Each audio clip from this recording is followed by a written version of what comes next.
اعوذ باللہ من الشیطان اللعین الرجیم بسم اللہ الرحمن الرحیم لا حول ولا قوة الا باللہ العلی العظیم الہی انطقنی بالہدی والہمنی التقوی بسم اللہ الرحمن الرحیم۔ معزز سامعین، آج آپ کی خدمت میں رمضان المبارک کے دوسرے دن کی دعا اور دوسرے سپارے کے خلاصے کے ساتھ ہم حاضر ہیں، اور ہماری کوشش ہوگی کہ ہم مختصر سے وقت میں ان دونوں چیزوں کو آپ کے سامنے مختصراً بیان کر دیں، ان کا تعارف کرا دیں، اس دعا کا چھوٹا سا جو ترجمہ ہے اور اس کی اگر تفسیر ہے تھوڑی سی تو وہ آپ کے سامنے بیان کر دیں۔ ماہ رمضان میں پڑھی جانے والی دوسرے دن کی دعا جو ائمہ علیہم السلام کی طرف سے ہم پر ہمارے لیے آئی ہے، کتابوں میں آپ کو اس کو مل جائے گی، یہ دعا مفاتیح الجنان کے اندر موجود ہے۔ اس میں جو الفاظ امام نے استعمال کیے ہیں، میں نے آپ کو کل بتایا تھا کہ یہ دعا اصل میں ہمارے لیے پیغام ہے، ہمارے لیے ایک شیڈیول ہے جو ہمیں اس دن کے روزہ رکھنے کے بعد اگر انجام دیں، اس شیڈیول کے مطابق عمل کریں تو یہ خصوصیات ہمارے اندر پیدا ہو سکتی ہیں۔ اس میں ارشاد ہے کہ اللہم قربنی فیہ الی مرضاتک وجنبنی فیہ من سخطک ونقماتک ووفقنی فیہ لقراءۃ آیاتک برحمتک یا ارحم الراحمین۔ اے میرے اللہ، مجھ کو اس دن میں اپنی مرضی سے قریب کر، اور اس دنیا میں مجھ کو اپنے غصے اور عذاب سے بچا لے، اور مجھ کو اس میں توفیق عطا فرما کر اپنے قرآن کی آیتوں کے پڑھنے کی اپنی رحمت کے ذریعے سے، اے سب سے زیادہ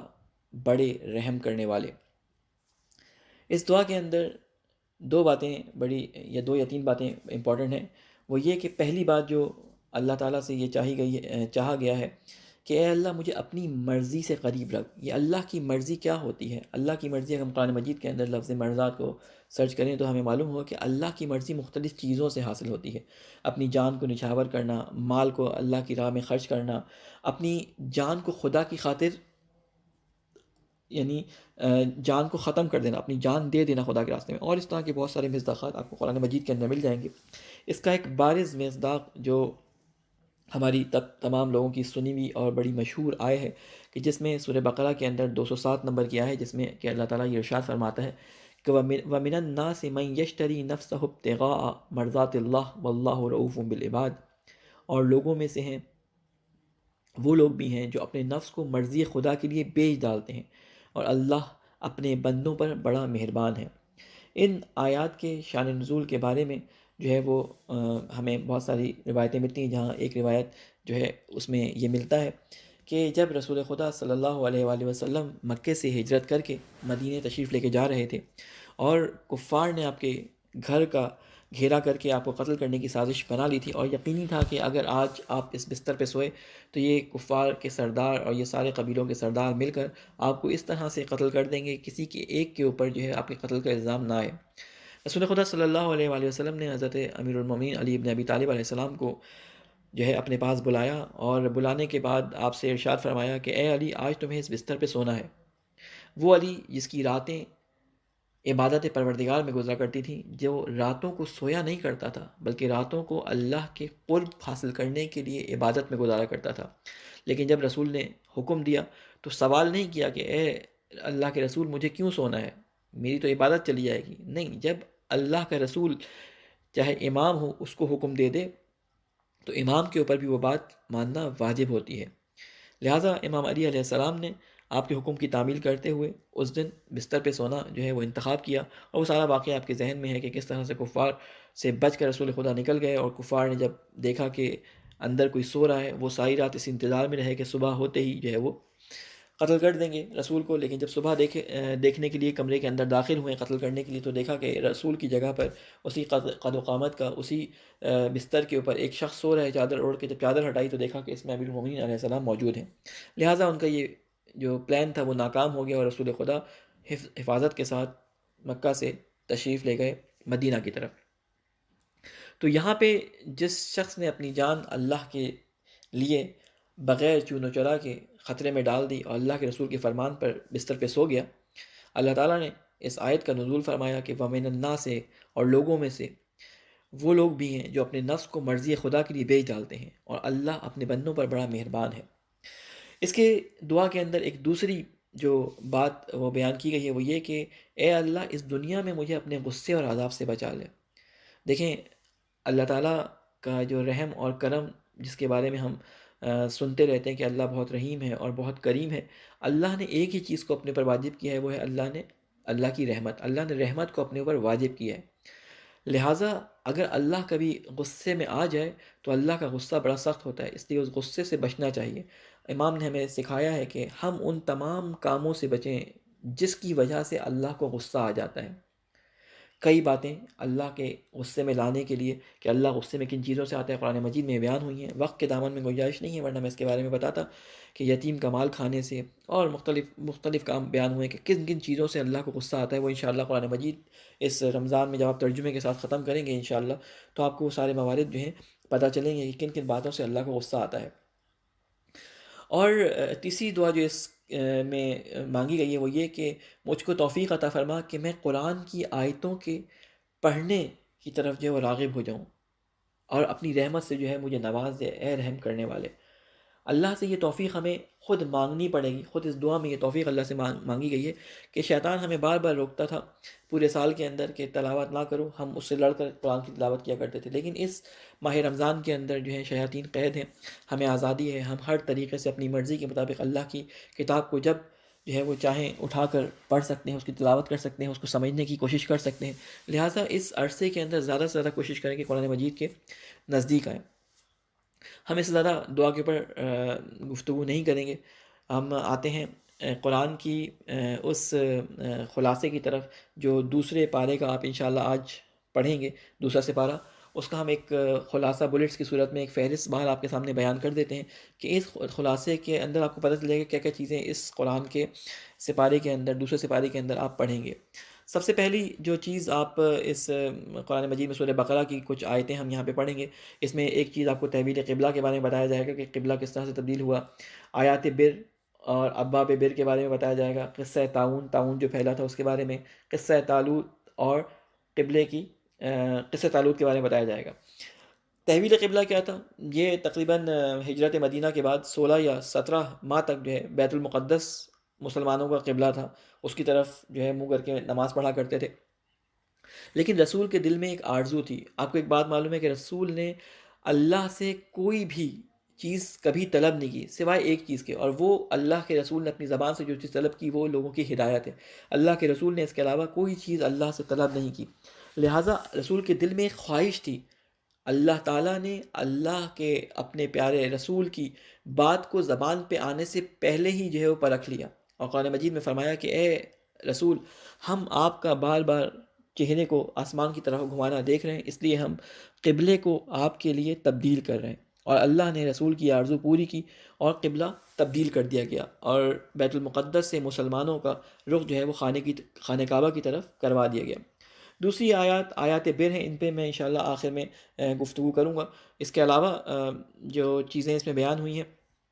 وہ جو ہے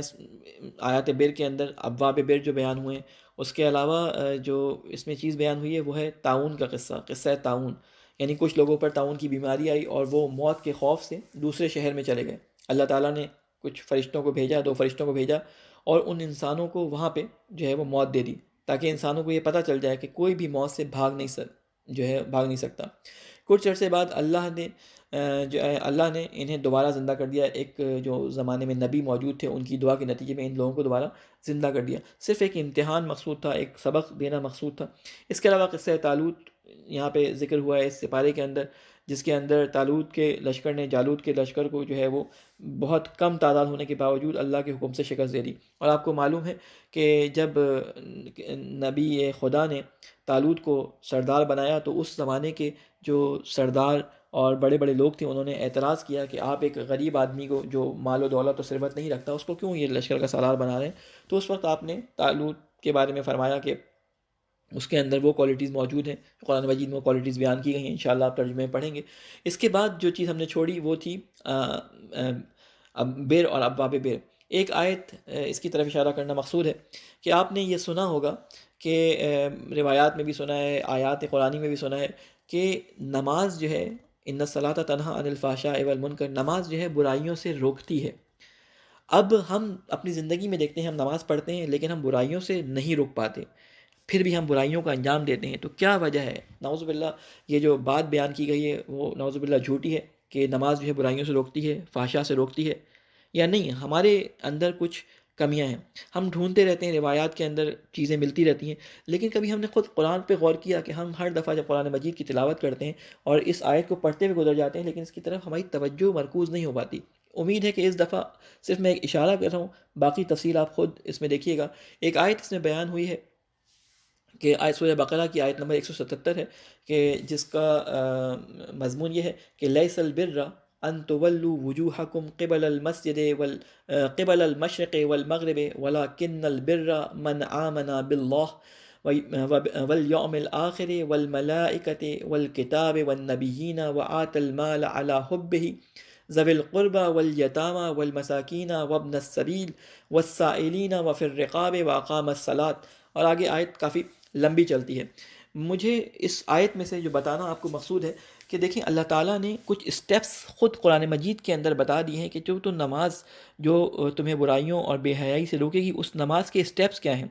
دیکھیں کھانا بنانے کے کچھ اسٹیپس ہوتے ہیں، ان اسٹیپس کے مطابق کھانا بنایا جاتا ہے۔ پہلے جو ہے وہ سبزی کاٹی جاتی ہے، پھر اس کے بعد اس کو فرائی کیا جاتا ہے، پھر اس کے بعد پیاز فرائی کی جاتی ہے، اور جو بھی کھانے بنانے کے مراحل ہیں ان کو اگر ترتیب بار انجام دیا جائے تو کھانا مزے کا بنتا ہے اور کھانا وہ رزلٹ دیتا ہے جو آپ رزلٹ چاہتے ہیں۔ اگر ترتیب بار نہ ہو تو کھانا صحیح سے نہیں بنتا، ٹھیک ہے؟ آپ سارا کھانا ایک جگہ ڈھیر کر دیں، ساری سبزیاں رکھ دیں،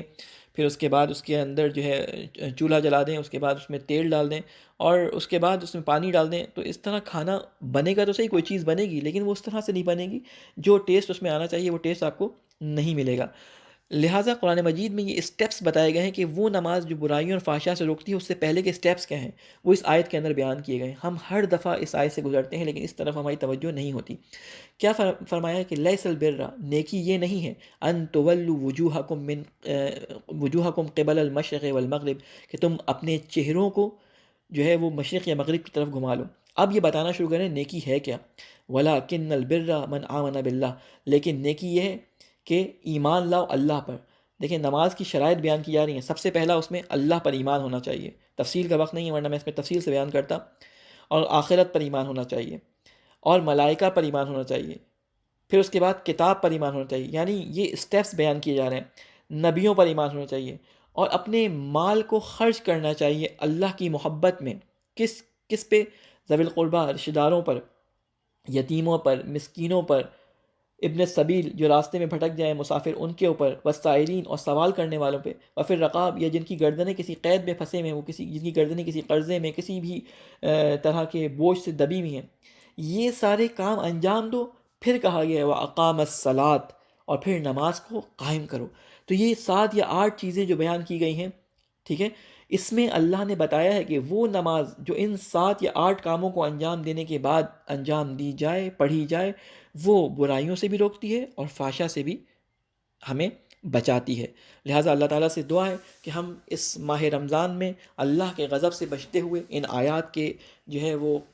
قرب میں اپنے ذہن کو لے جائیں اور اس سے وہ مطلب حاصل کریں جو اللہ ہمیں بتانا چاہ رہا ہے، اور وہ اسی صورت میں ممکن ہے جب آپ ان آیات کو سمجھیں اور اس کو سمجھ کر تفکر اور تدبر کے ساتھ اپنی زندگی میں جسے کہتے ہیں نا کہ عملی جامہ پہنانے کی کوشش کریں۔ یہ سٹیپس میں نے آپ کو بتائے ہیں، ایک دفعہ اس آیت پہ جب پہنچیں، سورہ بقرہ کی آیت نمبر 177 ہے، تو اس پہ غور کیجیے گا۔ باقی خلاصہ جو ہے وہ لکھی ہوئی صورت میں انشاءاللہ آپ کے پاس پہنچ جائے گا، اور اس میں تفصیلات موجود ہیں۔ باقی خود قرآن کا سپارہ موجود ہے، اس میں ہاتھ کنگن کو آرسی کے آپ خود سے جو ہے وہ آیات کو پڑھیں، ان کا ترجمہ پڑھیں، آپ کو سارے مطالب جو ہیں مل جائیں گے۔ ہمارا صرف کام یہاں پہ ہے کہ آپ کو رغبت دلانے کے لیے صرف ایک فہرست آپ کے سامنے بیان کر دی جائے۔ انشاءاللہ اللہ تعالیٰ ہم سب کو توفیق عطا فرمائے کہ ہم قرآن کو پڑھنے والے اور سمجھ کر اس پہ عمل کرنے والے بن جائیں، اور اللہ تعالیٰ ہمارے رگ و خون میں جو ہے وہ قرآن کی محبت، قرآن کی انسیت کو جو ہے وہ اس طرح سے دوڑا دے کہ ہمارا رگ و خون و ہمارا جسم، ہماری روح سب قرآن کے ساتھ ہم آہنگ ہو جائے۔ ربنا تقبل منا انک انت السمیع العلیم برحمتک یا ارحم الراحمین۔